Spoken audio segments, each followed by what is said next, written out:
Et on appréciera bien évidemment ses cheveux effet caniche. Salut à tous, j'espère que vous allez bien, bienvenue dans ce nouveau point lecture. De mon côté, j'ai pu lire 4...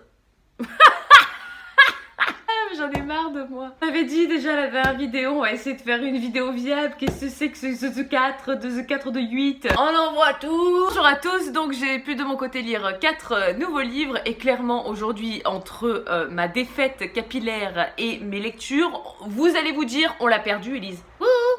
Élise, qu'est-ce qui s'est passé là? Enfin bon bref, c'est bien aussi de diversifier un petit peu les lectures. Je pense que je vais beaucoup rire.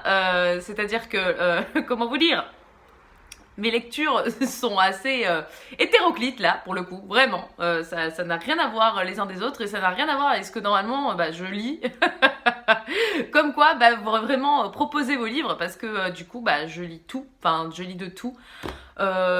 Sauf des trucs... un peu chiant quoi. Après, la chiantesse n'est-il pas quand même une résultante assez personnelle de la vision de la littérature? Vous avez vu? La ferme des animaux de George Orwell. C'est donc un classique de la littérature dans les années 1950. Il me semble qu'il est sorti dans les années 1950. J'aimerais pas dire de conneries, à moins que ce soit la date de sa mort. On est donc sur une ferme qui va connaître une vraie révolution. Et oui, parce que le petit fermier qui s'occupe de ses vaches, de tous ses animaux, en fait, tous ces animaux se réunissent le soir, et puis un jour, un cochon, donc le chef des cochons, en fait, le sage des cochons, il va mourir et il dit, voilà, de ce que j'ai appris de mon existence, et je pense, en fait, qu'il faut faire une révolution, parce que, en fait, on est complètement contrôlé par les humains, et que c'est des tyrans envers nous, et que on ne peut pas mourir naturellement, et parce que les humains ont totale main sur nous. Donc il faut faire la révolution. Merci, au revoir, je m'en vais. Voilà, donc le cochon meurt. Et donc là, tout le reste des cochons va... tout le reste de la ferme, plutôt, parce qu'il y a des chevaux, et voilà, il y a des lapins, des rats, tout ça, tout ça. Ils commencent à écrire des commandements...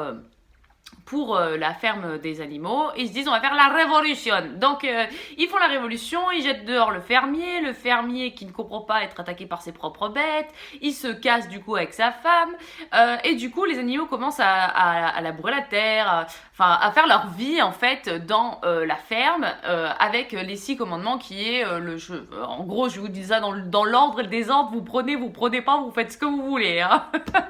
Voilà, donc le premier commandement c'est tu ne tueras absolument aucun autre animal, tu ne dormiras jamais dans un lit comme un homme, tu ne prendras aucun vice de l'homme, c'est-à-dire boire, fumer, voilà, enfin tous ces trucs-là. Tu défendras toujours ta communauté de 4 pattes. Voilà, en gros, ils se font leur petite société à eux, donc ils commencent à vivre en totale autonomie. Évidemment, ils sont super contents d'être libres et de ne plus appartenir du coup à la race humaine. Et du coup, les humains, ça devient l'ennemi numéro 1, évidemment, de cette ferme des animaux, qui est rebaptisée du coup la ferme des animaux au lieu de la ferme du manoir. Voilà, et puis petit à petit, mine de rien, les cochons prennent pouvoir un peu de la société des animaux, sous un très mauvais œil, mais les moutons, eux, sont à fond. Et du coup, un peu, ça dissipe et divise un peu la société, mais ils restent quand même ancrés vraiment dans leur objectif qui est de faire un moulin, d'avancer leur société libre, etc., etc. Sauf que plus ça avance, plus on va dans un régime totalitaire sous un cochon qui s'appelle Napoléon. Voilà, donc évidemment, ça va partir en cacahuète, comme on dit chez nous. J'ai vraiment beaucoup apprécié, surtout que c'est mon premier roman. Attention, vous sentez les élitistes de Télérama à l'arrivée? Quoi? Et quoi? Tu n'as pas lu cet auteur?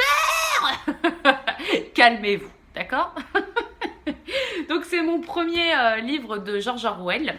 J'ai vraiment beaucoup apprécié. Non, je n'ai pas lu 1984, mais vous inquiétez pas, je l'ai dans ma pile à lire, donc je vais bientôt régler ce petit défaut d'inculture de ma part. Donc voilà, c'était super sympa. J'ai toujours du mal à faire des critiques sur des classiques parce que ils ont tellement été lus et tellement mis sur un piédestal que j'ai du mal à avoir un œil assez critique. Moi, j'ai bien apprécié ma lecture, vraiment. Pour le coup, j'ai rien à dire là-dessus. C'était cool. J'étais assez triste pour la fin et en fait, on se dit la boucle est bouclée. J'aurais préféré quand même qu'il y ait que en fait, le livre se finisse comme il a commencé, c'est-à-dire on va faire la révolution.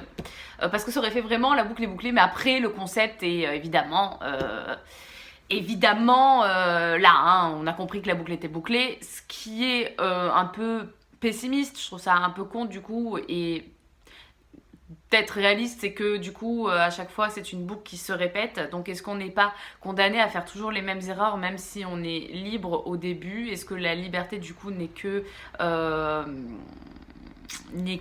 provisoire jusqu'à ce que quelqu'un de malveillant arrive au pouvoir ou que le pouvoir lui monte à la tête et que le capitalisme revienne sur les plates-bandes? Voilà, je ne sais pas, je ne suis pas sociologue. En tout cas, c'était sympathique à faire découvrir aux petits et aux grands, comme dirait ma grand-mère. Ensemble, mais seuls, apprivoiser le sentiment de solitude dans le couple. Ça fait longtemps que je l'avais dans ma pile à lire. Ça fait beaucoup rire mon entourage de lire ça. Pourtant, c'est un livre de développement personnel qui est beaucoup étudié Alors, je l'ai pas acheté ce livre, on me l'a donné. Et c'est un livre qui est apparemment très lu de la part de nos confrères. Enfin, de nos confrères, pas du tout, parce que je suis pas du tout psychologue. La fille, elle s'invente des vies. C'est merveilleux. Non, mais du coup, c'est un livre qui est étudié beaucoup pour les étudiants en psy. Et apparemment, hein, moi je suis pas dans le programme, donc dites-moi en commentaire si je me trompe ou pas, mais en tout cas on m'a dit ça. Du coup j'ai voulu le lire, c'était intéressant, donc ça parle de la solitude dans le couple, pourquoi on se sent seul au bout d'un moment, qu'est-ce qui fait que la passion s'en va, le désir s'en va, tout ça s'en va, pourquoi ça capote à un moment donné, pourquoi on est tellement en conflit, est-ce qu'on peut toujours avoir espoir, enfin bon voilà tout ça. Alors il y a des principes intéressants, cependant étant une grande adepte du développement personnel, bah, du coup il y a des chapitres entiers que j'ai survolés parce que bah, on avait des livres que j'avais déjà lus, dont un que je vous avais présenté en pleine lecture qui est les 5 langages de l'amour de Gary Chapman. On a la pyramide de Maslow, on a voilà, on a des grands principes en fait comme ça de développement personnel assez basiques qui reviennent. Donc c'est assez complet, je comprends que ça soit assez complet pour des étudiants en psy parce que du coup ça reprend un peu les bases des développements personnels et de psychanalyse, d'études humaines, de relations de couple. Mais voilà, donc du coup j'ai pas été transcendée par l'histoire, enfin pardon, par l'histoire, il n'y a même pas d'histoire, mais par les chapitres, ça m'a pas apporté vraiment grand chose de nouveau. Je me suis pas dit ah ouais là il y a un truc hyper intéressant que je connaissais pas, voilà. Ce qui est intéressant en fait c'est l'analyse. Mais en gros, vu que c'est un psychothérapeute, enfin psychologue, il te dit faut faire une psychothérapie quoi. Donc bon, t'es pas plus avancé que ça dans ton histoire et dans ton schmilblick. Mais cependant, si vous n'avez pas les bases des relations de couple dans les livres de développement personnel, ça reste un ouvrage assez complet, dirons-nous. Hein. Donc merci Christophe Fauré pour ce bel ouvrage. Et alors là vous allez me dire, mais Elise, on t'a perdu, qu'est-ce qui s'est passé? J'ai une amie qui vient chez moi là, qui est hébergée chez moi parce qu'elle a une formation de comédienne à Lyon et du coup elle m'a filé des livres. D'ailleurs merci énormément Irina et merci. Donc j'en ai lu un sur les 5 qu'elle m'a donné qui s'appelle À tout prix de Mélanie Muller, qui est un roman. Alors elle m'a dit non c'est pas ça, mais j'ai envie de dire ça, c'est un roman un peu érotique. C'est-à-dire que le premier chapitre elle parle de la coucourde de son amant auquel elle est tombée éperdument amoureuse, etc. Bon évidemment il y a une histoire, hein, ce n'est pas que érotique. Voilà. L'histoire est cool parce que franchement, du coup, on suit une jeune femme qui tombe amoureuse éperdument d'un mec qui en fait est en couple et il est peintre et artiste un peu, voilà. Et elle a vraiment un désir incommensurable pour ce thème-là. J'ai adoré le rythme de lecture parce que ça se lit super vite. C'est hyper rythmé. Par contre, c'est hyper cru, hyper... Ah, c'est des coquinous, hein. On va dans le détail et dans le cru, hein, pour vous dire. Ça peut étonner certains, moi-même. Hein. Déjà, la première page, j'ai fait « Ah bon? Eh ben dis donc, madame. » Voilà. Mais c'est sympa, c'était sympa. C'est pas du tout le style de lecture que je lis normalement. Donc, merci Irina de m'avoir fait découvrir ce bouquin. Voilà, moi j'ai adoré l'histoire, même si des fois les trucs crus m'ont un petit peu surpris. J'ai fait « Ah, eh ben dis donc, on s'ennuie pas chez vous. » Donc voilà, je peux vous le recommander si vous avez envie de passer des nuits torrides avec votre conjoint. Fini par un coup de cœur, le coup de cœur de l'année je pense. Vraiment là on est sur un coup de cœur de l'année. Hashtag Murder de Gretchen McNeil chez les éditions Milan. Ça fait hyper longtemps que je l'ai dans ma pile à lire, tellement longtemps que vous ne l'avez même pas vu en book haul. C'est vous lire. Et donc on suit l'histoire d'une adolescente qui tombe sur l'île d'Alcatraz, qui réunit tous les condamnés à mort et qui sont exécutés en plein direct, relayés sur les réseaux sociaux. En fait c'est une télé-réalité où, une télé-réalité oui, où en fait toutes les exécutions, aussi originales soient-elles, sont retransmises en direct sur les réseaux sociaux et tout le monde peut commenter, retweeter, etc. Ça m'a fait penser à évidemment un épisode de Black Mirror. De toute façon j'ai envie de vous dire, tout ce qui est nouvelle technologie et gore, au bout d'un moment c'est passé de but en blanc chez Black Mirror, hein. C'est-à-dire qu'un Black Mirror, je sais pas vous, mais moi quand je regarde un Black Mirror, il faut que je sois ni trop heureuse, ni trop dans un mauvais mood, parce que sinon je ressors, soit j'ai envie de prendre une corde et de sauter, soit du coup ça m'a tué mon mood de joyeuseté, tu vois ce que je veux dire. Donc là j'avais envie, j'étais dans un mood normal, genre tu vois, ni trop heureuse, ni trop déprimée. Du coup j'avais envie de me faire ce livre et je regrette pas du tout. Mais alors vraiment l'histoire, les rebondissements, mais il y a des rebondissements qui m'ont surprise totalement. Donc cette pauvre nénette, elle arrive sur l'île et en fait elle est innocente. Elle est innocente et elle est accusée d'avoir tué sa demi-sœur Monica. Et donc du coup elle va tout faire pour essayer de sortir de là, pour essayer de trouver le vrai meurtrier de Monica. Et évidemment, elle commence à se faire une petite bande, etc. Il y a des règles sur Alcatraz, il faut faire confiance à personne. Et le danger est tout le temps là, 24h sur 24. Ils ont tous des maisons qui sont pareilles. Et en fait, l'audience étant la plus forte entre 23h et 2h du matin, ils ne peuvent pas dormir convenablement puisqu'ils sont H24 en danger. Donc c'est en gros, quand tu es face à un tueur, c'est soit toi, soit lui en fait. En gros voilà. Donc ils se font des stratagèmes dans les maisons en mettant des beaux gobelets en plastique pour prévenir l'intrusion dans la maison. Quand ils rentrent chez eux, ils font le tour de la maison avec ce qu'ils ont sous la main pour pouvoir tuer un tueur s'il est là. Enfin vraiment c'est un stress permanent, hein.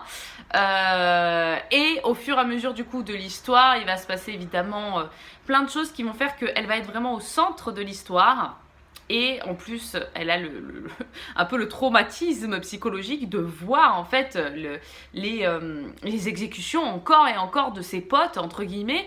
Et ça vient vraiment de but en blanc, c'est-à-dire que d'un coup, ding dong, ça y est, exécution, donc tout le monde devant la télé et on peut rien faire. Voilà, on peut rien faire, clairement, et elle est là, je sais pas, elle est dégoûtée en fait, et vraiment trop bien.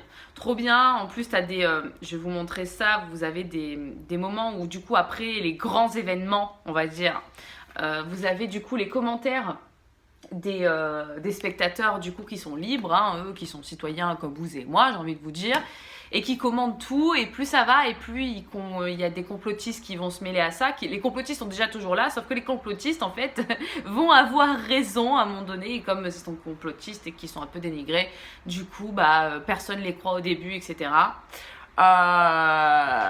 Donc voilà, hyper intéressant, j'ai surkiffé le rythme de lecture. Il y a des moments où en fait je m'arrêtais et puis je me suis dit allez, au chapitre j'arrête, et là t'arrives à la fin du chapitre et tu dis ah non c'est pas vrai, qu'est-ce qui s'est passé, mais non, mais je veux la suite. Et donc voilà, je l'ai lu en un jour je crois, un jour et demi, enfin non, ouais, en 24 heures quoi.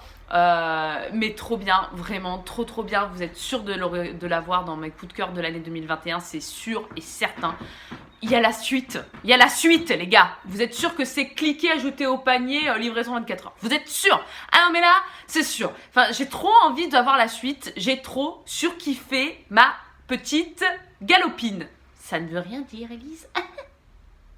Voilà, j'espère J'espère que ce petit point lecture vous a plu, que ce petit look de caniche vous a fait rire. Je vous retrouve évidemment la semaine prochaine pour un nouveau point lecture, avec d'autres vidéos aussi entre temps. Je vous fais des gros bisous, prenez soin de vous, abonnez-vous, gros bisous, ciao, bye.